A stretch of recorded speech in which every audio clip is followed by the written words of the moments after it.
Joining us now from the White House is National Security Council Coordinator for Strategic Communications, John Kirby. Holly Ghorani is reporting there that the U.S. is waiting to get these Palestinian Americans out of the Gaza Strip, talking about it being safe enough to do so. What details can you give us about the efforts and what is currently the holdup?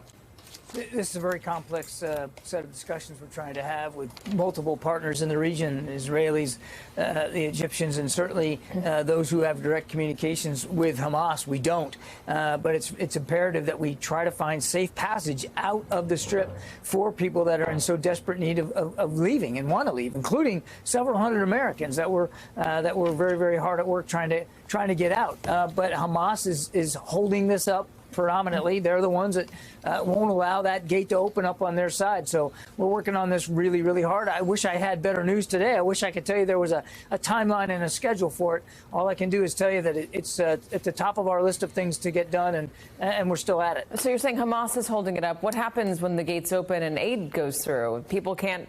I don't understand the logistics there.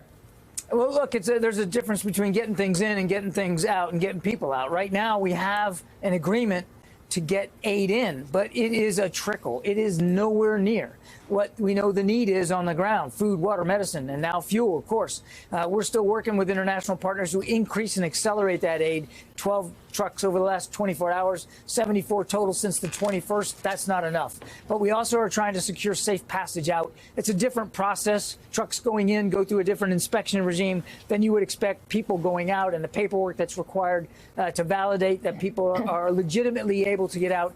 All of that they're different processes, but we're working that really hard. Yesterday, President Biden cast doubt on the numbers that are coming out of the Palestinian Health Authority, talking about the death toll and the number of injured. He said he didn't believe those numbers. What intelligence does the U.S. have that gives him no confidence? Well, without getting into the details of it, we have other ways to try to assess the numbers. I don't think we have an exact figure, but we have no confidence in the numbers that are coming out of the Gazan Ministry of Health, which is run by Hamas. This is the same institution that immediately claimed after the hospital explosion that it was an Israeli airstrike. Turns out that wasn't true. And immediately claimed that 500 were killed. Turns out that that wasn't true. So we have to take anything coming. We can't take anything coming from Hamas at face value. That said, Katie, and I want to be clear about this, we recognize that there's pain, suffering, and that there have been civilian casualties in Gaza. Thousands of them have been killed thus far in the conflict. We know that. And the right number of civilian casualties in the Gazan population should be zero. Everybody should be working to minimize that. We're not taking that lightly at all. What we're saying is you can't just take the Gazan Ministry of Health numbers at face value. What about the 50 hostages that Hamas says have been killed by Israeli strikes? Does the U.S. have any insight on that number? No, ma'am. We cannot verify that number. All right. Let me ask you about another Israeli claim. They say that Hamas does have fuel. There's a lot of talk about fuel trucks not getting into the Gaza Strip. Israel says it has satellite surveillance video footage that shows that Hamas is hoarding fuel and that Hamas can get that fuel to the hospitals, to its people, in order to help them. Have we, in the United States, looked at this information as well? Can we say that the Israelis, this intelligence is correct?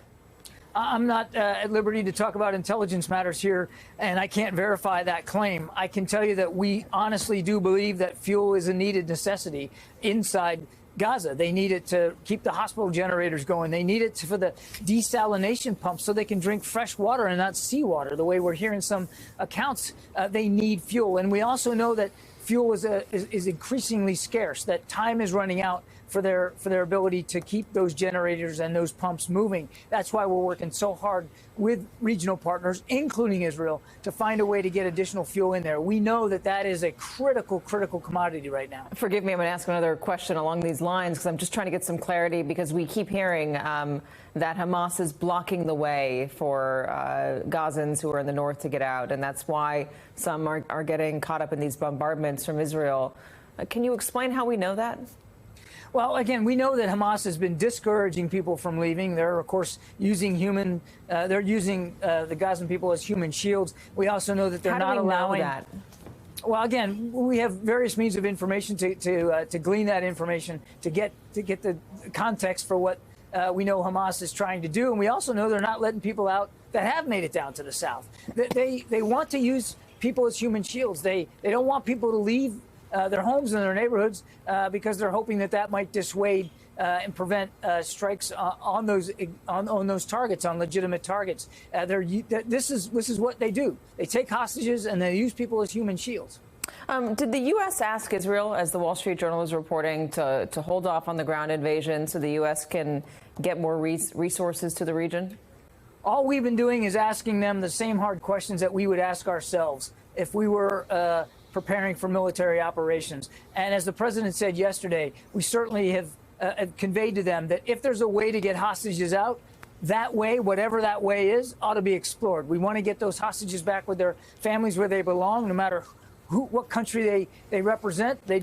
Nobody should be held hostage by a terrorist organization. And so we've had that conversation with our Israeli counterparts. Everyone wants them out. Let me ask you about the news today, what we're covering out of Maine, this mass shooting and the shooter, the alleged shooter who's on the loose.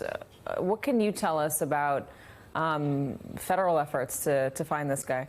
We have federal assets on the ground right now in terms of the FBI, in terms of the U.S. Marshals, helping state and local authorities try to track this individual down and make sure that he can't hurt anybody else. And obviously, we'll contribute as appropriate to the investigative efforts as those things, I'm sure they've already kicked off and as they progress. But federal assets are actually involved on the ground with state and local authorities to try to find this individual. It's just a tragic event. Yeah. And as President Biden has said, the people of Lewiston, Maine can count on the federal government to do everything we can to help them.